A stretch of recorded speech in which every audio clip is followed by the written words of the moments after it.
Bonjour et bienvenue à cette formation destinée aux préposés aux bénéficiaires. Votre travail en tant que PAB dans un établissement d'hébergement pour aînés consiste normalement à exécuter des tâches quotidiennes de soins auprès des résidents et à collaborer étroitement avec l'équipe de gestion des soins afin de communiquer toute situation particulière. Sophie offre des outils informatisés, modernes, nécessaires pour exécuter ce travail et communiquer efficacement.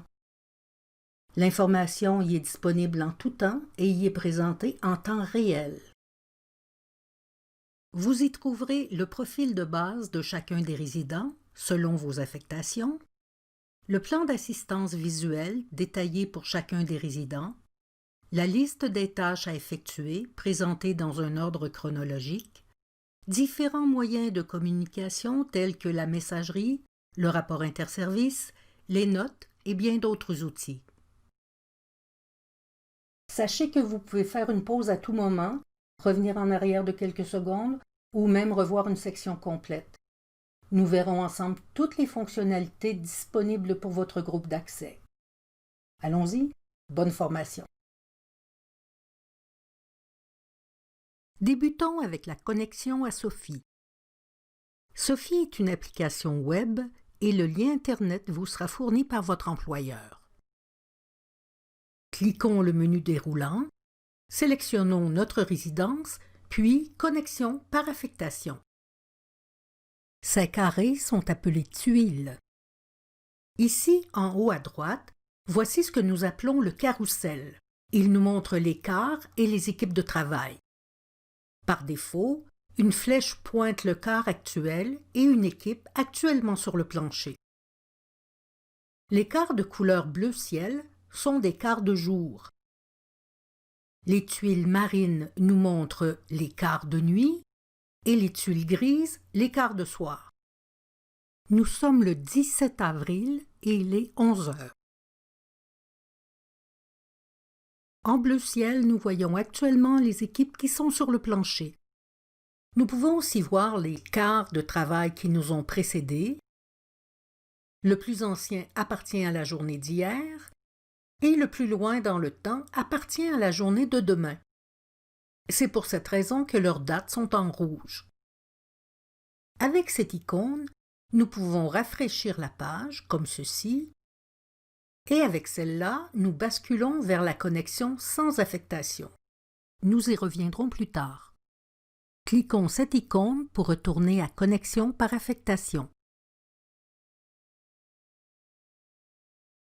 Après ce tour d'horizon, nous pouvons maintenant cliquer sur notre équipe de travail dans le carrousel, puis sur la tuile portant notre nom.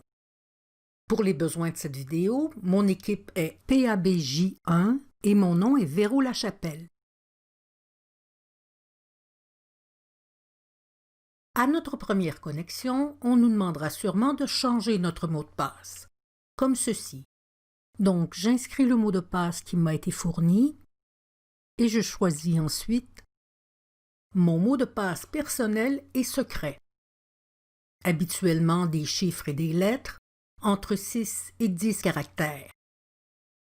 À moins que votre administrateur ne vous ait donné d'autres indications. Vous entrez ce mot de passe une deuxième fois et cliquez ici. Maintenant, vous vous connecterez comme ceci chaque fois que vous voudrez accéder à Sophie. Vous y êtes maintenant. Votre session est maintenant ouverte. Confirmation, apparaît votre nom ici, votre équipe de travail et la résidence à laquelle vous êtes. Peut-être vous a-t-on demandé de vous connecter sans affectation. C'est tout aussi simple. Choisissez votre résidence, connexion sans affectation. Cliquez sur le menu Équipe. Vous devez y choisir votre équipe de travail. Portez attention à la date, puis à l'équipe. Cliquez. Au deuxième menu, trouvez votre nom. Cliquez-le. Et inscrivez votre mot de passe dans la troisième case, puis cliquez Connexion. Vous y êtes. Navigation et menu Sophie. Voici Sophie. Une information importante à retenir, il y a 2 modes dans Sophie, comme si nous avions 2 cartables. Le premier mode est le mode général, que vous voyez ici, aussi appelé Accueil. Pour accéder au deuxième mode, qui est le mode résident, nous n'avons qu'à cliquer sur le nom du résident dont nous voulons ouvrir le dossier. Vous trouverez dans la colonne de gauche tous les résidents dont votre équipe est responsable aujourd'hui. Ouvrons le dossier de M. Tremblay. Et vous pouvez constater que les tuiles sont différentes.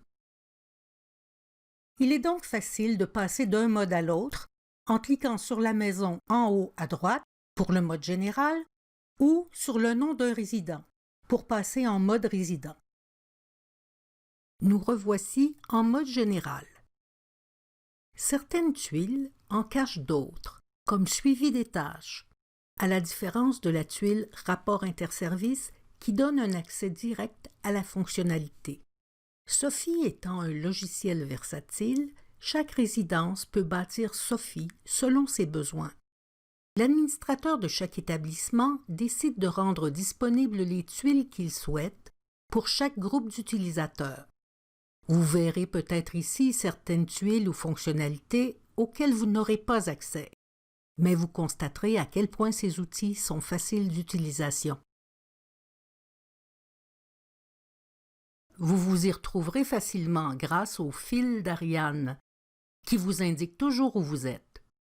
Regardons ici. Nous sommes en mode accueil, dans formation continue, puis dans procédure PAB. Remarquez qu'il est toujours possible de revenir en arrière en cliquant sur le module précédent comme ceci. Nous verrons d'abord les tuiles du mode général. La première tuile, le rapport interservice. Cet outil permet la communication entre les différents quarts de travail. Il nous permet d'y lire les informations qui ont été notées au cours du quart de travail précédent afin de savoir s'il y a eu des événements particuliers. On pourra consulter les informations sur les résidents dont on a la responsabilité, et ce, même pour les jours précédents, en cliquant la flèche vers la gauche. On pourra même consulter les dates dans le futur, puisqu'il pourrait y avoir des rendez-vous prévus ou des prises de sang à l'horaire. On peut aussi faire une recherche par intervalle. Par exemple, vous avez été absent du 1er mars au 17 avril et vous voulez savoir ce qui s'est passé sur votre unité. Vous cliquez « Intervalle », vous entrez la date de début et de fin de la recherche voulue, vous cliquez la loupe. Vous pouvez ainsi voir tout ce qui a été noté durant votre absence. Dans le rapport interservice, Sophie indique certaines informations automatiquement. Par exemple, les mouvements. Un résident revient d'une hospitalisation. Dès que son retour sera notifié à son profil, l'information se reflètera dans le rapport interservice. Dans votre établissement, il se peut que vous ayez ou non la possibilité de mettre des notes au rapport. Si l'administrateur de Sophie vous a donné ce droit, vous aurez ce plus ici en haut à droite. Il suffit de le cliquer. Si votre note ne concerne pas un résident, inscrivez tout simplement votre note et sauvegardez-la. Si cela concerne un résident, choisissez-le d'abord dans la liste, puis écrivez votre note.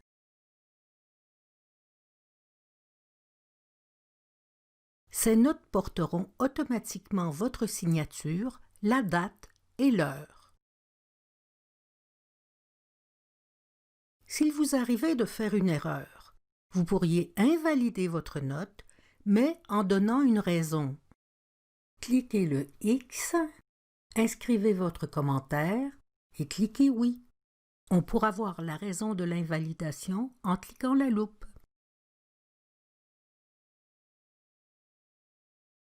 Parlons maintenant des différents outils disponibles dans le menu Suivi des tâches.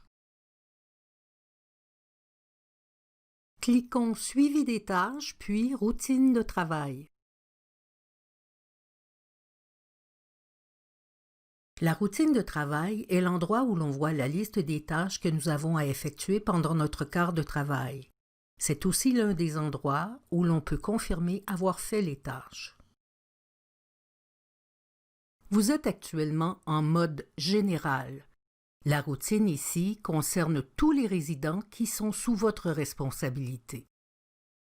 Votre équipe avait aujourd'hui 59 tâches qui sont inscrites à la routine.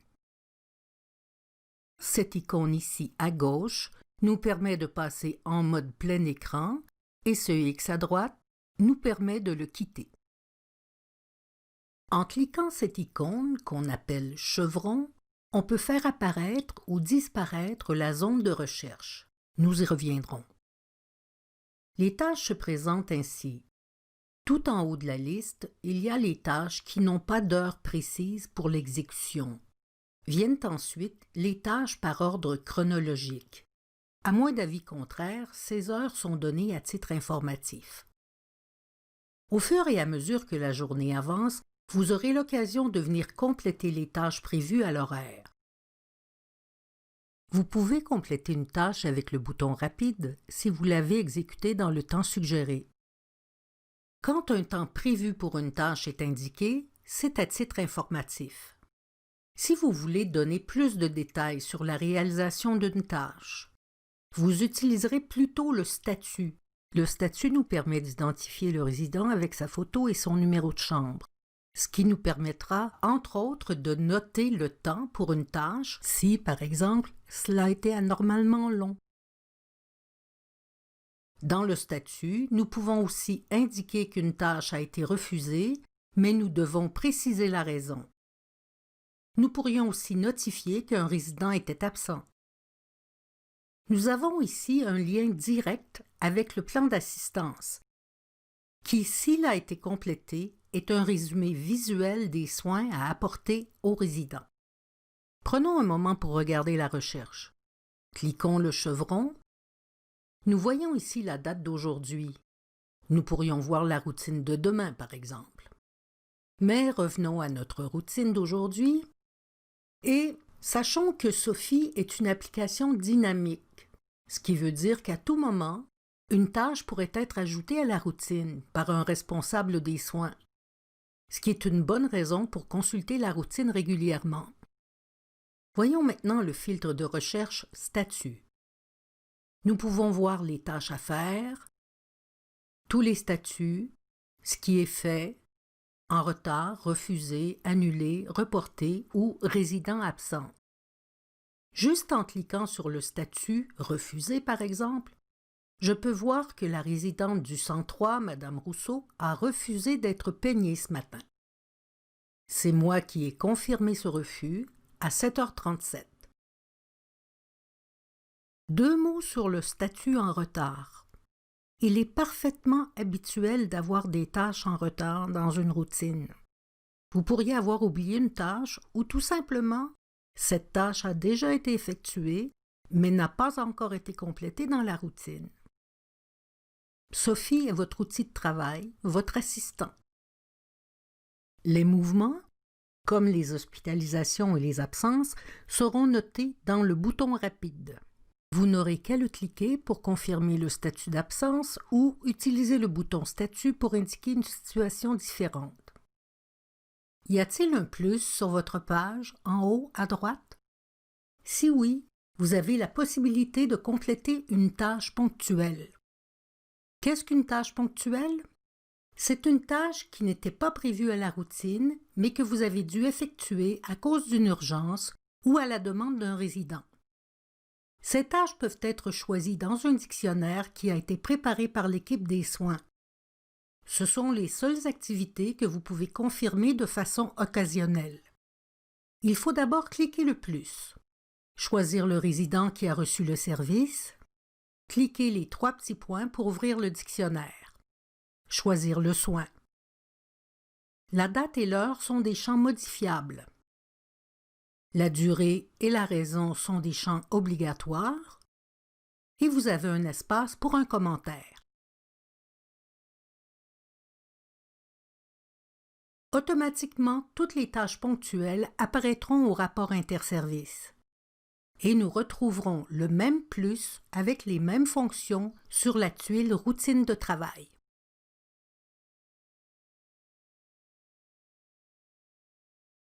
Retournons à Suivi des tâches et cliquons Horaire bain-douche. L'horaire de bain-douche se présente de 3 façons, en mode quotidien, hebdomadaire et mensuel. Par défaut, il nous est présenté en mode hebdomadaire et le jour d'aujourd'hui est sous fond bleu. Le mode quotidien, lui, nous laisse voir les notes qui accompagnent la tâche. Nous pouvons naviguer dans le calendrier à l'aide des flèches de part et d'autre des dates. L'icône que nous voyons ici signifie que nous devons changer la literie de la chambre 101. Notons qu'on ne peut pas faire d'ajout dans cet horaire, mais que nous pouvons confirmer les tâches ici directement en cliquant sur le carré. Sachons aussi que les tâches de bain et de literie qui apparaissent ici apparaissent aussi dans la routine de travail et peuvent être complétées ici ou dans la routine de travail. Et elle sera fermée partout automatiquement. En cliquant le chevron, nous avons accès à la section Recherche. Selon les droits qui vous sont accordés, vous pourrez y faire une recherche par équipe de travail, par date, par unité ou par statut de la même façon que nous l'avons fait dans Routine de travail. Pour changer l'affichage, il suffit de cliquer le mode désiré et de cliquer la loupe. Et une imprimante est disponible. Retournons à Suivi des tâches et cliquons Horaire buanderie. C'est facile, l'horaire de buanderie se présente de la même façon et offre les mêmes fonctionnalités que l'horaire de bain et douche.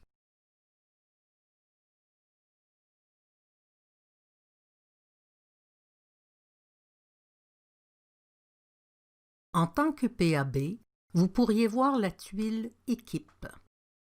Cette tuile vous permet de voir les équipes de travail et leurs membres. Par défaut, vous voyez la journée en cours. Une section Recherche vous permet de consulter les équipes d'une autre journée et ou d'un quart de travail en particulier.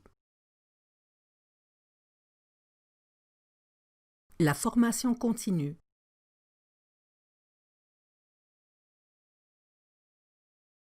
Vous trouverez sous cette tuile une ou plusieurs sous-tuiles. Sachez qu'elles sont toutes construites de la même façon. Regardons, à titre d'exemple, Procédure PAB. Nous y trouvons des informations que l'équipe de gestion des soins désire partager avec nous et qui pourraient nous être utiles. En cliquant sur la loupe du premier fichier, nous avons accès à un dossier intéressant sur la dysphagie. Ce document, qui fait 32 pages, peut être consulté à l'écran ou téléchargé. En cliquant sur le titre suivant, nous avons accès à un site qui traite de constipation. Sujet pertinent avec les personnes âgées. Fermons l'onglet Constipation et pour retourner en mode général, nous pouvons aussi cliquer sur Accueil.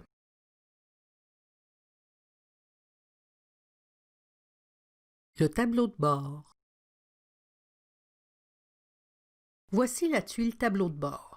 Nous avons accès, en cliquant le petit plus de gauche, à la liste des mouvements où nous pouvons faire une recherche avec un nombre de jours. Et en cliquant le plus qui précède la liste des anniversaires de la journée, nous avons accès évidemment à cette liste. Messagerie. En mode accueil, tout comme en mode résident, vous devriez trouver une enveloppe dans la barre d'outils en haut à droite. Cette enveloppe est orange, cela signifie que vous avez du courrier. Cliquez l'enveloppe et vous accédez à votre boîte de messages. Pour lire ces envois, rien de plus simple. Il suffit de cliquer un message pour l'ouvrir. Et suite à la lecture, il est fortement recommandé de confirmer que vous avez lu vos messages. Une section recherche vous permet de retrouver des courriels par intervalle de date, par expéditeur, par importance, et dans vos recherches, vous pouvez inclure les messages archivés. Pour archiver les courriels, il suffit de cocher la case à gauche du message et de cliquer sur « Archiver ».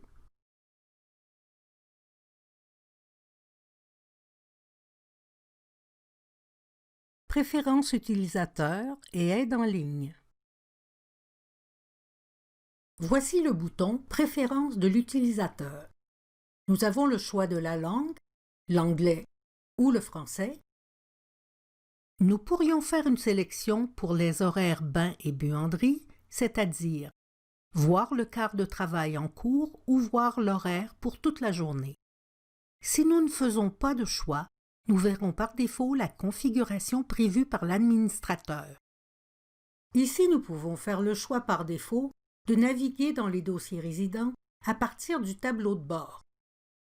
Si nous sélectionnons cette option, à compter de maintenant, dès que nous choisirons un dossier résident, nous accéderons à son tableau de bord et ce choix s'appliquera dorénavant à tous les dossiers résidents. Et nous avons aussi un bouton pour changer notre mot de passe. Mais revenons à la navigation. Regardons les résultats quand nous validerons cette option. Donc, enregistrer. Et nous pouvons passer d'un résident à l'autre, toujours dans le module tableau de bord.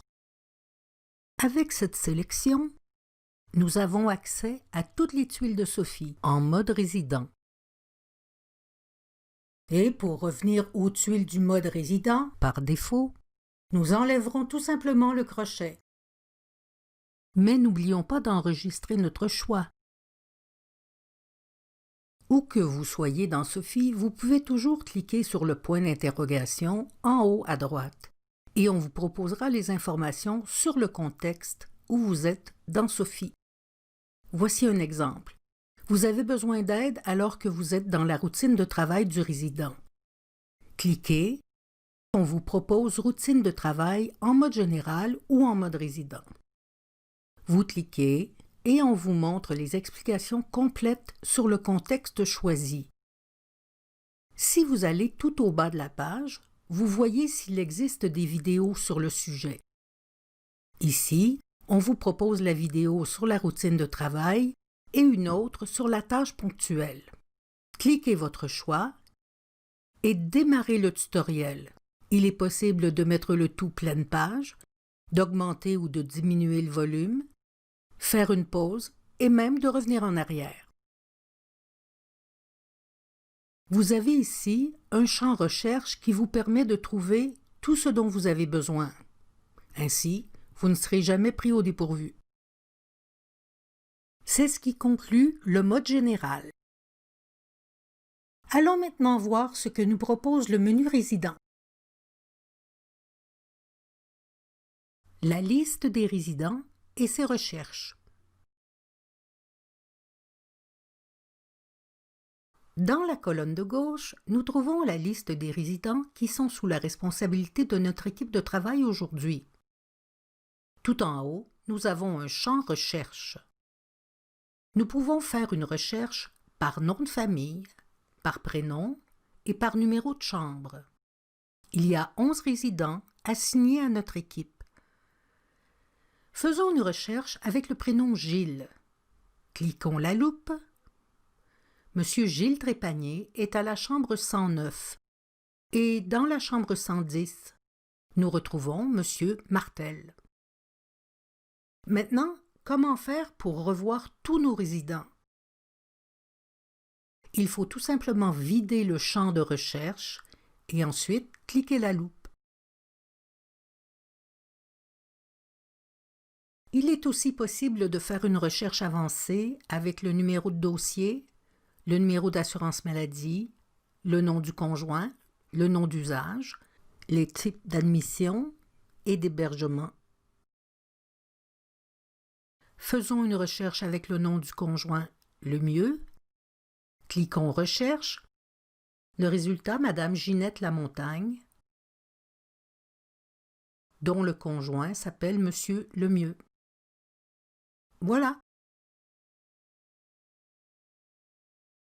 Profil du résident.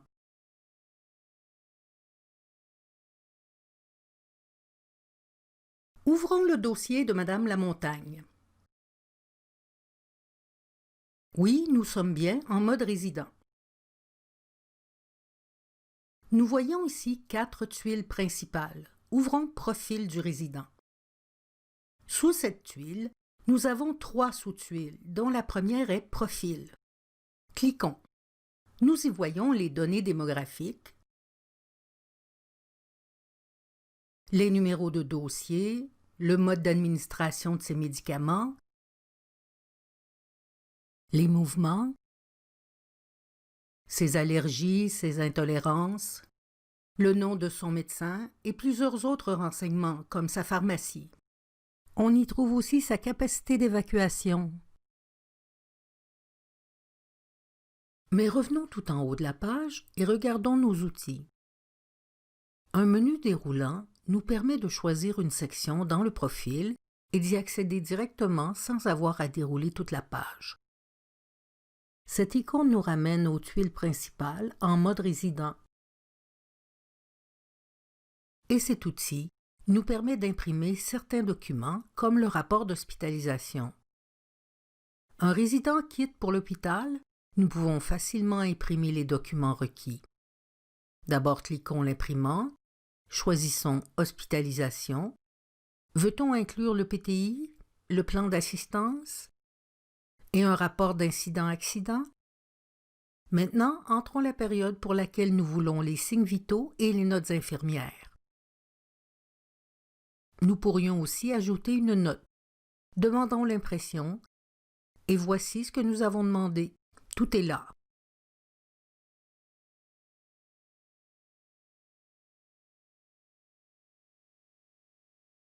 Nous pouvons aussi imprimer certains documents comme le profil pharmaceutique et l'autorisation de communiquer les renseignements personnels si les fichiers ont été attachés au dossier du résident.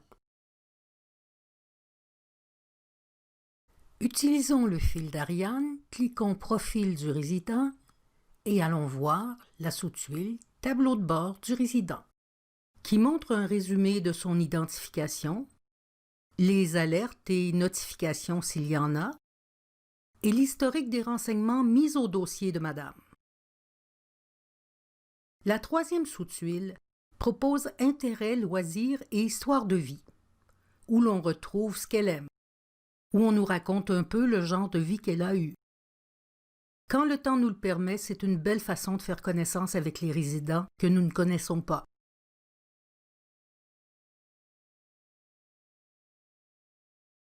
Cadenas et notifications. À quoi peut bien servir ce cadenas? Il sert à naviguer dans Sophie en y verrouillant le contexte. Regardez bien. J'ouvre le dossier de Madame Monette. J'ai 4 tuiles principales. Je choisis Profil du résident. J'ai 3 sous-tuiles. Je choisis Tableau de bord du résident. J'ai déjà cliqué 3 fois. Si je veux aller voir le tableau de bord de Madame Rousseau, j'aurai à cliquer 3 autres fois, et ainsi de suite pour consulter tous les tableaux de bord. C'est ici que le cadenas est utile. En verrouillant le tableau de bord, je peux ensuite passer d'un résident à l'autre en demeurant toujours dans le contexte tableau de bord. Il ne restera plus qu'à déverrouiller pour revenir à la navigation habituelle. Profitons de l'occasion pour regarder les notifications qui se trouvent juste à côté du nom du résident dans la colonne de gauche. Leur signification se trouve effectivement dans le tableau de bord résident. Le pictogramme en forme de cœur barré signifie que le résident ne veut pas que l'on tente pour lui des manœuvres de RCR en cas d'urgence. Le triangle rouge avec point d'exclamation a 3 significations. En voici une. Monsieur Tremblay est porteur d'une bactérie. Et le personnage couché indique qu'un rapport incident-accident a été débuté mais n'est pas complété. Passons au tableau de bord de Madame Monette. Voici la deuxième signification du triangle. La carte d'assurance maladie de Madame est expirée. Allons chez Madame Rousseau. La main noire dans un hexagone rouge signifie que Madame est en isolement.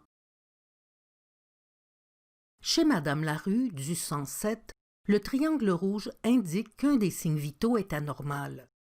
Rappelons-nous les 3 significations du triangle rouge avec point d'exclamation. Bactérie, carte d'assurance maladie expirée et un des signes vitaux qui est anormal.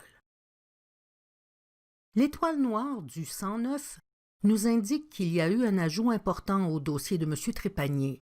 Effectivement, un nouveau formulaire sur la capacité d'évacuation a été complété. Cette icône sera visible pour une période de 24 heures. Et finalement, un gâteau avec chandelle nous dit que c'est l'anniversaire de M. Martel aujourd'hui. Voilà pour les notifications. Il ne faut pas oublier de déverrouiller maintenant. Planification des soins. Ouvrons le dossier de M. Tremblay et allons voir Planification des soins. Premièrement, le plan d'assistance qui est un merveilleux outil. C'est un aide-mémoire visuel qui résume les soins à apporter à ce résident, M. Tremblay. Si nous ne sommes pas certains de la signification d'une icône, nous n'avons qu'à cliquer dessus et on nous montre ce que cela signifie exactement. Exemple, celle-ci veut dire « ouvrir son contenant » ou celle-ci qui veut dire que nous devons faire la barbe de M. Tremblay. Lorsqu'une icône est accompagnée d'une étoile, cela signifie qu'il y a une note associée. En cliquant l'icône, nous pourrons lire cette note. Chacun des résidents a son plan d'assistance personnalisé. N'hésitez pas à vous en servir, c'est un outil qui peut vous être très utile. Revenons à Planification des soins et choisissons Particularités alimentaires. Voici le résumé des choses importantes dans l'alimentation du résident. Comme les allergies, s'il y a une diète spéciale, ce qu'il n'aime pas, et n'oubliez pas qu'ici, vous pouvez cliquer les icônes aussi.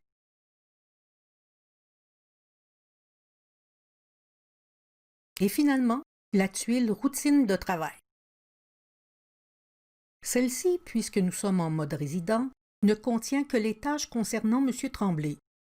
Pour ce résident, il y a 15 tâches à accomplir. Souvenez-vous qu'en mode général, il y avait 59 tâches dans la journée pour l'ensemble de vos résidents. Nous pouvons compléter les tâches ici exactement de la même façon qu'en mode général.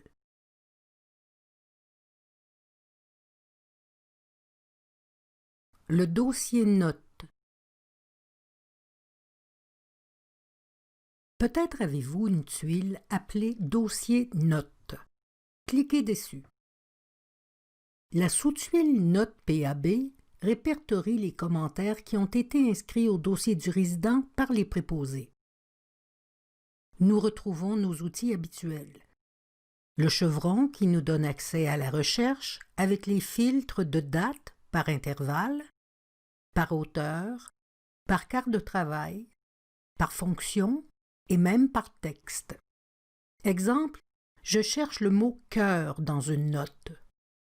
Je clique la loupe et voici la note du 28 juin qui contient le mot « cœur ». Il y a aussi une imprimante et le plus, ici à droite, qui nous donne accès à l'encadré où nous pourrons inscrire nos commentaires. Ensuite, il suffit d'enregistrer. Mais vous pourriez avoir fait une erreur. Pour invalider une note dont vous êtes l'auteur, il faut cliquer les 3 petits points à droite, choisir « Invalider la note », écrire la raison de l'invalidation et confirmer. En cliquant la loupe, on pourra voir la raison de l'invalidation.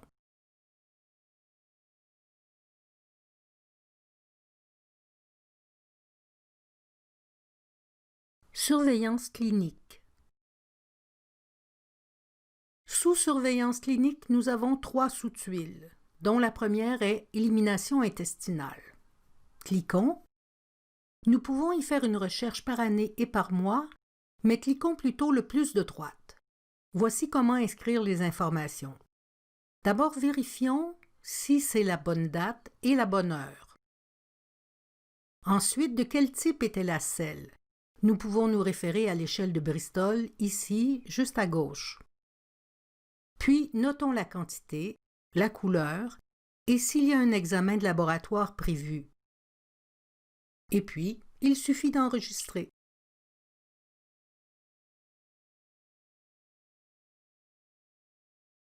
Revenons à surveillance clinique pour voir Ingesta excreta. Pour noter des résultats, cliquons le plus et sélectionnons d'abord Ingesta ou excreta.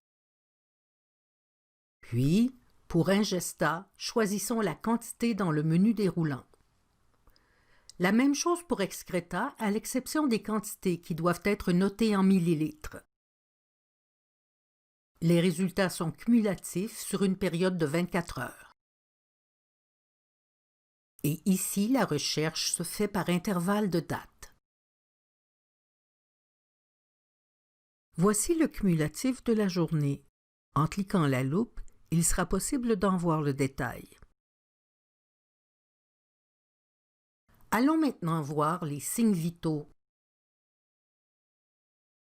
En tant que PAB, régi par la loi 90, vous êtes habilité à prendre et à noter les signes vitaux du résident. On clique le plus de droite et voici les signes vitaux que vous pouvez compléter. Les champs date et heure sont modifiables, puis vous notez les résultats obtenus. Par exemple, la glycémie de M. Tremblay était à 10,5 au réveil. Vous pouvez ajouter un commentaire au besoin. Et si le résultat apparaît en rouge, c'est qu'il est anormal.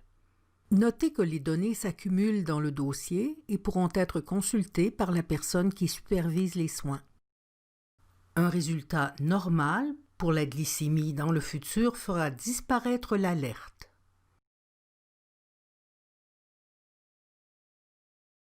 Gestion de risque. Généralement, en mode résident, vous trouverez aussi la tuile Gestion de risque qui propose le rapport incident-accident. Une fois le signalement d'un événement effectué, celui-ci doit être documenté au moyen du formulaire de déclaration de rapport d'incident-accident.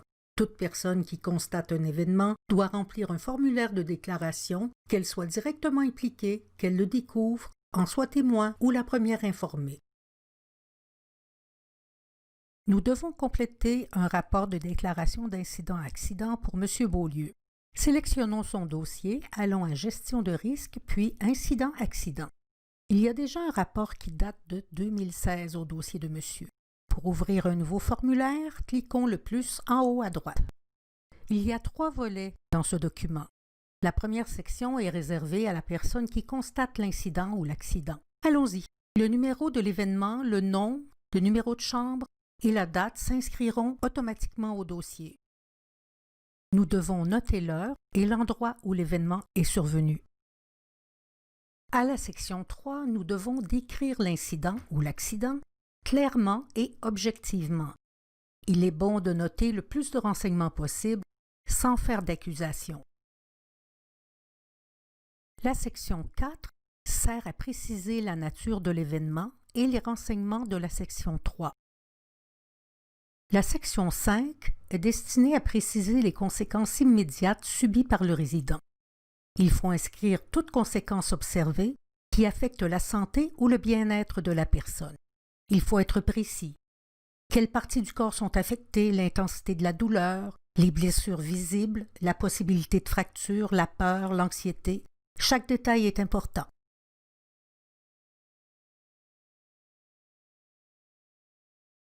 La section 6 sert à décrire les mesures prises pour limiter les dommages ou contrôler la situation.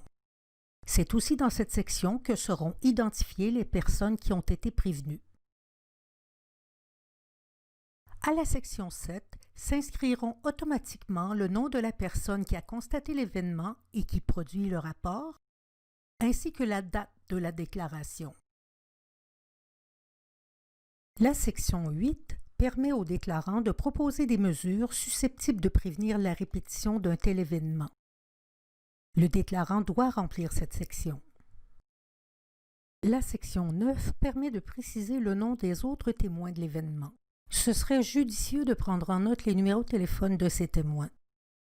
Le premier volet, celui du déclarant, est maintenant terminé. En choisissant « Annuler », il perdra son document. Il peut enregistrer son rapport, mais attention, s'il veut faire une révision ou des corrections avant d'enregistrer son rapport définitivement, ici, dans cette fenêtre, il doit choisir « Non ». Il y a maintenant 2 rapports au dossier de M. Beaulieu. En blanc, celui que nous venons de saisir et qui n'est pas complété, et en gris, celui de 2016, qui est complet puisqu'il est en grisé. Si le déclarant veut faire des modifications ou des ajouts, il prend le crayon, peut faire une révision, des corrections. Effectivement, il y a une correction ici, un ajout.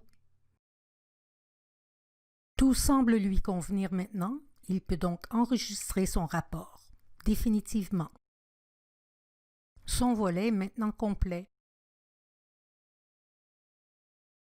C'est ainsi que se conclut cette formation PAB. N'hésitez pas à revoir cette formation au besoin. Et n'oubliez pas que Sophie est là pour vous aider. Vous pouvez aussi consulter l'aide en ligne pour parfaire vos connaissances. Merci et bonne journée.